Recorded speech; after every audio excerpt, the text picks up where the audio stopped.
I think young people have really broken the mold when it comes to talking about mental health, and that has really pushed older generations to be more open as well. But there's more that we've got to do, because young people tell me all the time that they still do feel some stigma around asking for help when it comes to their mental health and well-being, and especially in talking about issues like loneliness and isolation, which have a profound impact on mental health.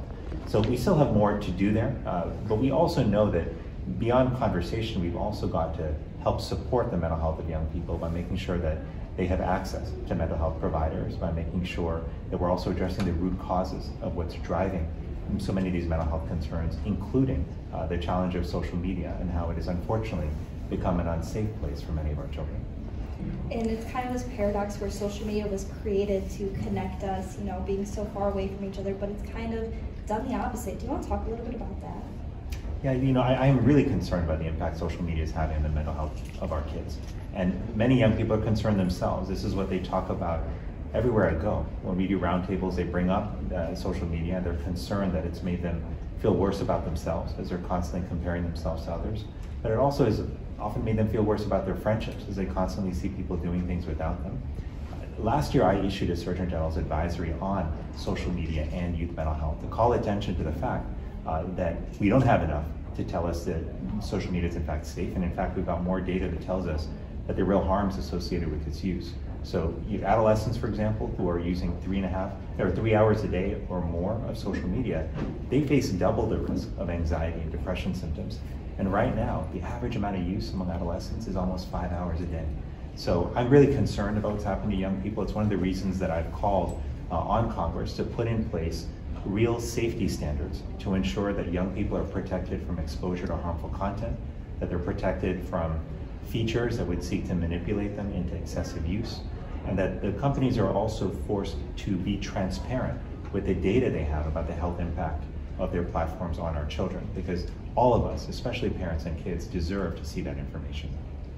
And you talk a lot about the pandemic too. It's not as if mental illness and mental health crisis didn't exist before the pandemic, but we saw a real spike in it and afterwards, people talking about anxiety and depression. Why do you think that is? Well, I think the pandemic turned our lives upside down in so many ways, but one of the things it also did is it isolated people from each other, especially that first year of the pandemic in 2020. And that's important to know, not just because of the impact it had then, but for many young people in particular, that happened at a critical time of their social development. And they often use the term aged backwards to describe how they felt during the pandemic. And many of them say that they're still trying to get back to the level of social comfort that they had before COVID-19. So I think we've got to keep that in mind. Our social skills and comfort are like a muscle. They get weak when we don't use them, and we have to build them up over time. And we've got to be intentional about doing that, because if we don't, then we're going to see isolation and loneliness continue to increase. And that's bad for our mental health and our physical health.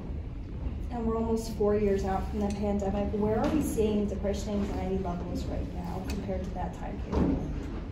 Well, certainly in the worst of the pandemic, I think we saw numbers really at an all-time high, in terms of depression and anxiety. But while things are somewhat better now for some people, we still have extraordinarily high rates of depression, anxiety, and suicide, particularly among young people.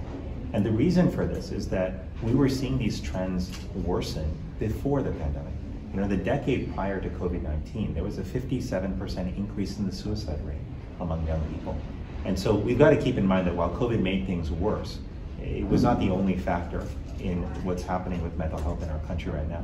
And we've got to address some of those deeper root causes, including loneliness and isolation, including technology, including the fact that we've seen a decline in participation in faith organizations, in community organizations, recreational leagues, so many of the groups that used to bring us together.